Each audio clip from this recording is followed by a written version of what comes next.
one of the newer releases when it comes to demon characters, and an insanely fun character at that. With the release of the Green MELASCULA, the complete and utter downfall of Kyo. He was absolutely running the game for ages and ages, and especially with the KOF rerun, getting his Holy Relic, giving him those extra 2 ignites, he also finally had the max out of his cosmetics, getting that final extra cosmetic, a really cool one at that as well. I do really enjoy Kyo. He is a super offensive unit, really good for DPS builds, but man, this passive just completely shuts him down. Increase allies' basic stats by 20% of the hero's lifesteal at the start of battle. Allies become immune to ignite up to 20%, so pretty much completely shutting him down. There is not a single Kyo in today's day and age, and we're still seeing Blue Escanor, which I find just a little bit weird, but having a look at the MELASCULA skills, her first card here, inflicts damage equal to 450% of attack on one enemy, and depletes 3 ultimate move gauge orbs. Also not a lot of ult control in the demon teams, which is really good to see. The second card creates a barrier around allies equal to 375% of attack for 2 turns. Her ultimate, which we have 2/6, inflicts damage equal to 616% of attack on one enemy, and lifesteals 100% of the damage dealt.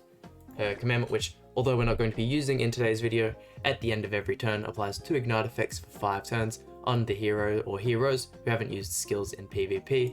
And then there is the passive once again, but jumping over to the equipment, of course going to be using the HP defense set. I never ended up building her a lifesteal set. I'm not too sure why the overall advantage of what I didn't hear was a super big thing, although I may end up still doing it just because trying to grind up the box CC, all that kind of stuff. But having a look at cosmetics, not a crazy amount of investment, still a character I really like using, especially with the red MELASCULA, probably some of the funnest teams you can use on the demon side. But this is the team we're going to be using today, and let's dive in. And what do we have here? Starting off the video with a Bloody Ellie team, massive amounts of CC as well. I mean, we did get the extra AoE card, which is going to help us out with the stats and overall survivability of the team. We could potentially use that to rush an Assault Melee ultimate as well. Actually, might be the go, especially if he goes ahead and uses his Tamil ult reduction card in this first turn, but I doubt he'll use that. That's a terrible way to start off the match. Holding on to the Breath of Bless for the next turn, really smart, because he's going to start building up those debuffs when I hold it for... Never mind, using the Breath of Bless right out the gates. Okay. So we're definitely going to go for double AoE play still. I'm thinking just go ahead and getting rid of the MELASCULA card instead of the melee one, just because if he does end up getting a couple of those debuffs, we are going to get a bit more value out of that there, and not too sure he's going to rush ultimates for regardless, so we'll throw that into Margaret there, give us that extra darkness debuff, give us a couple of those extra stats. We can of course use the shield at any given point as well if we really feel like we're going to die in the next turn. No more AoE cards. So we can definitely get rid of Margaret here. Maybe should have gone for Elizabeth, although Margaret had the extra ult gauge.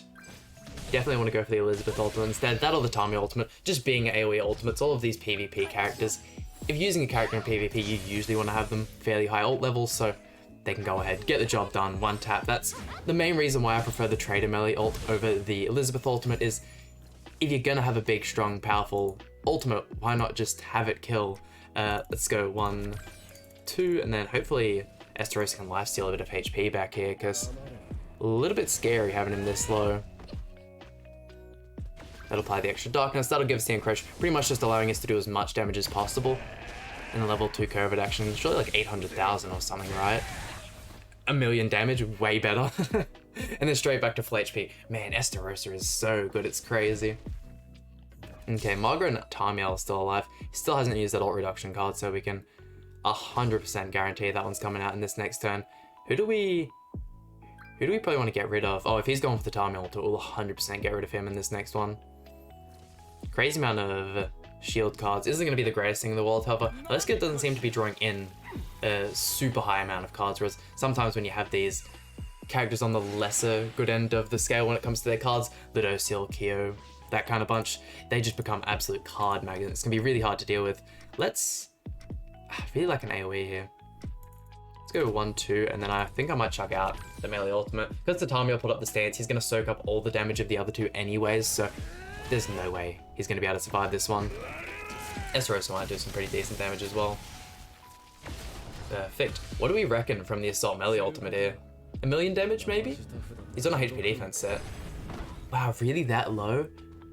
Oh my god, okay, man. I mean, he didn't have a crazy amount of his stat buffs, not a crazy amount of the D buffs on the enemy either, so you can definitely... I've seen him hit way, way harder. I suppose it is the Archangel team as well, so pretty tanky team. And wow, first time seeing a bot, especially since Esterosa's release. You do not see a lot of this team. Looks to be a real player as well. Really like the Halloween Slater pick though. That's for sure. Haven't used him in a hot minute. Let's go 1, and then... He's definitely going to put up the Nameless Dancer. With that Barn having the extra card, there's a really scary.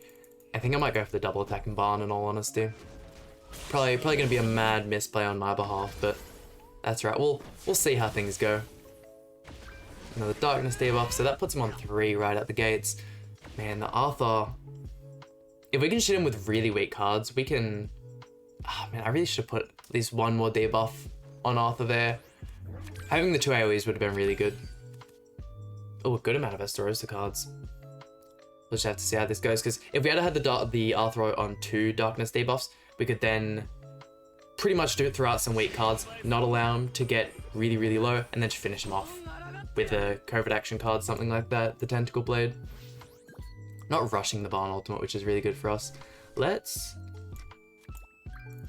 go for something like this, and I might just go ahead and chuck out the Esterosa card as well. It should do some pretty decent damage. I highly doubt something like that'll proc the Holy Relic though. Especially with how tanky Arthur is. He is a really good character. I remember upon his release, because we hadn't had the Barn release yet, he looked like by far one of the worst units in the game, but ended up extending his banner because everyone wanted people to have him so that they could use him alongside this, along the Barn, sorry. This is exactly what we want to see though. AoE card, proc Encroach on the Arthur and the Barn in the same turn, and then just finish them off with the Tentacle Blade cards. I don't think there's much you can do here at this point. Unless you can get rid of one of our Assault Melee or Berserk Esterosa in this turn. Mans doesn't stand a chance. Am I sure this is a real play? Because that is really good CC for the Barn team.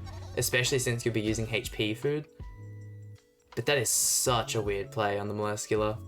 Ah well, we'll go ahead and get rid of him here. That'll pack up Arthur and then that'll pack up Barn. Neither of them stand a chance, especially type advantage. Oh my. I really would have liked to have been able to get off an Esther ultimate to show that off.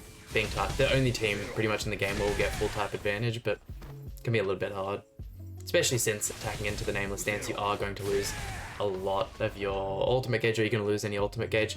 Man, the block debuff actually making us not kill there. Wow, I thought due to the fact we'd have the Encroach, he'd be just fine, but apparently not.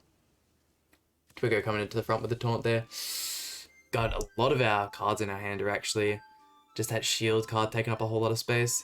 He'll lose all of his Darkness debuffs coming into this turn though. Man, did that block effect actually make us lose the match? Surely not, right? Gonna have to get through Twigo here. I suppose we could go double flood into Twigo and then just throw the ult removal on Barn as long as he doesn't get a merger. I'm pretty confident that double flood would be able to kill Twigo, right? Especially with his insanely bad crit resistance, we're pretty much guaranteed to crit. Bro would have really bad crit defense as well, due to how old he is. That's alright. The attack down, is it just attack down or is it attack related stats? Because that could also be pretty devastating for us. Where are the debuffs?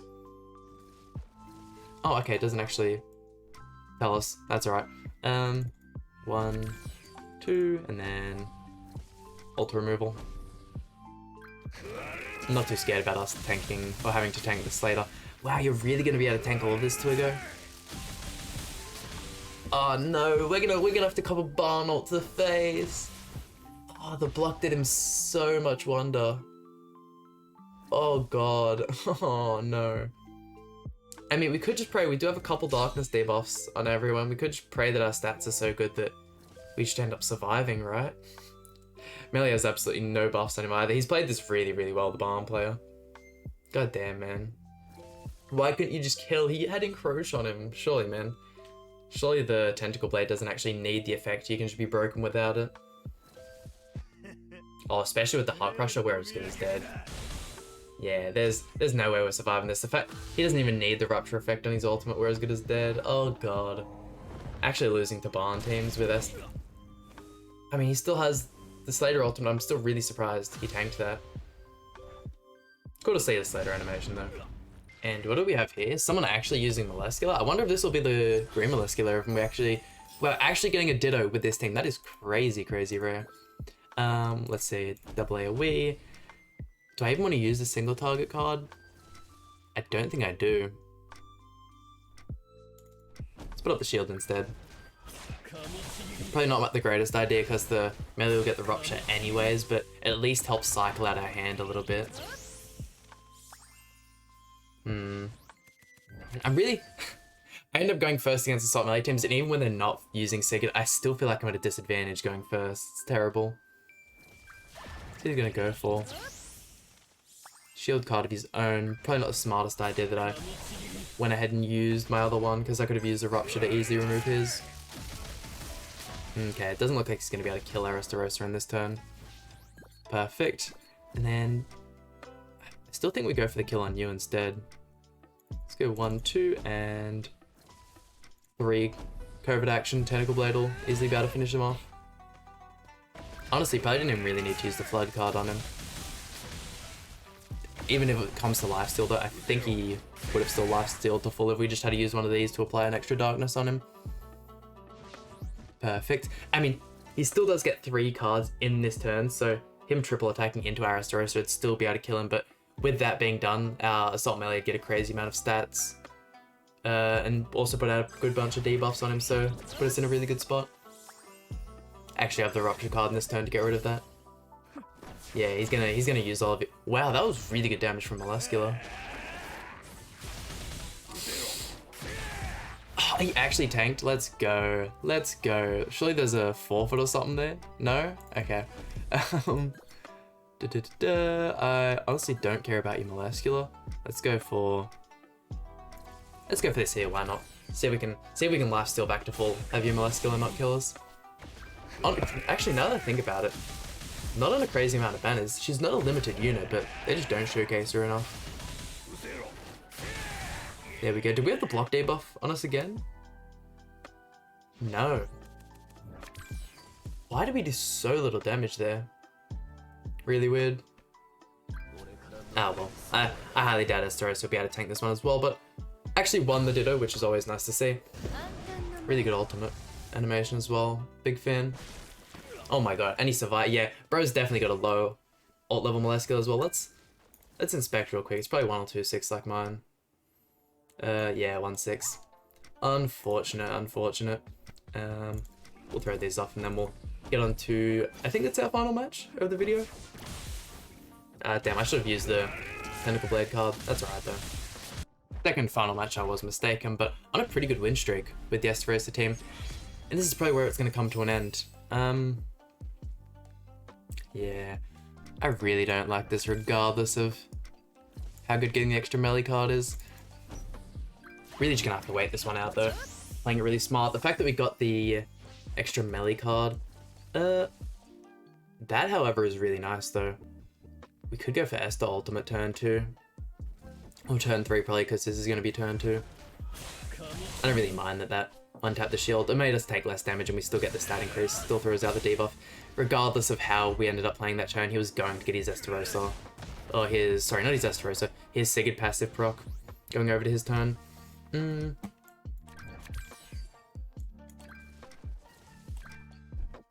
go for that. There's a good amount of debuffs on him at this point as well. Taking over to our turn, we can go ahead and use the Assault Melee card, get us just a couple of those Darkness procs. Oh, we could use, actually I didn't even see the extra one here, we can use both of those. Oh man, he's not going to survive either. Oh well, we could not have played that one any better, and we just got absolutely stomped for it. The Sigurd team is just a lot better. If, maybe we got, nah, we didn't stand a chance. There's no way we could have got our ultimate quicker and we were just done.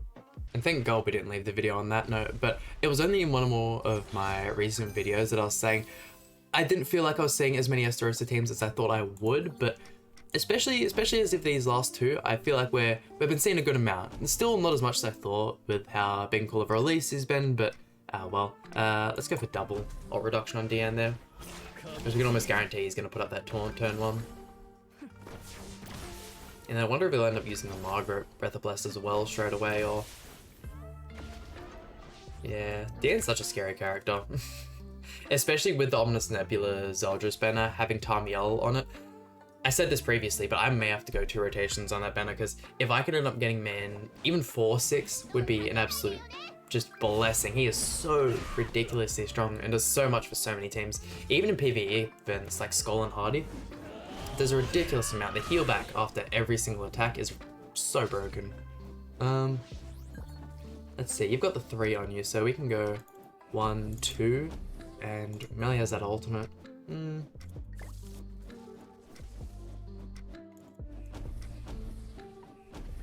I'll just go something like this. I think we might be dead regardless here.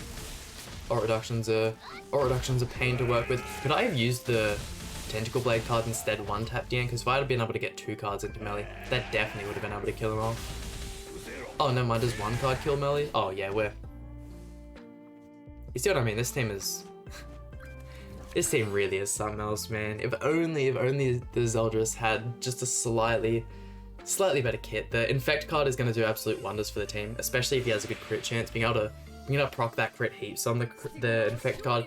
You guys will see, especially using the Demon Lord Rimmer alongside the Steel. Oh my god, you can get rid of half a HP bar, almost easily a third, with just one of those cards at level 1. It's insane. 1, 2, and 3. Then we finish off with the Esther ultimate. But yeah, I've been absolutely loving the Infect card, especially with Rimmer's release. Still probably my 3rd favorite character in the game. Esterosa and Ludo take number 1 and 2 absolutely. Yeah, Rimmer is a whole bunch of fun. Being able to use the Unknown team as well. It's good that I have favorite characters in pretty much all the teams. Unknown team, Demon, and then Ludosteel you can kind of use with everyone. I've really enjoyed using Ludosteel and Esterosa on the same team together, especially with Trader Melee as well. If you guys haven't seen that video, would highly recommend. If I remember, link will be in the description below. And there we go, that just about does it for today's video. Only just realized I still for some reason have the Gloxinia as my character pose. I'm not too sure which one of these videos will be going out first, whether or not that'll be the Gloxinia. If by any chance we happen to have the Melescula showcase first, there you go. Tomorrow's video will be a Gloxinia showcase, but whole bunch of fun using the Melescula. I really should go ahead and build her a lifesteal set, but who knows, may end up doing another showcase of her later. Hope you guys enjoyed today's video. That just about does it. Please hit like, button, subscribe. Really means a lot to me, and I'll see you guys for some more Grand Cross content.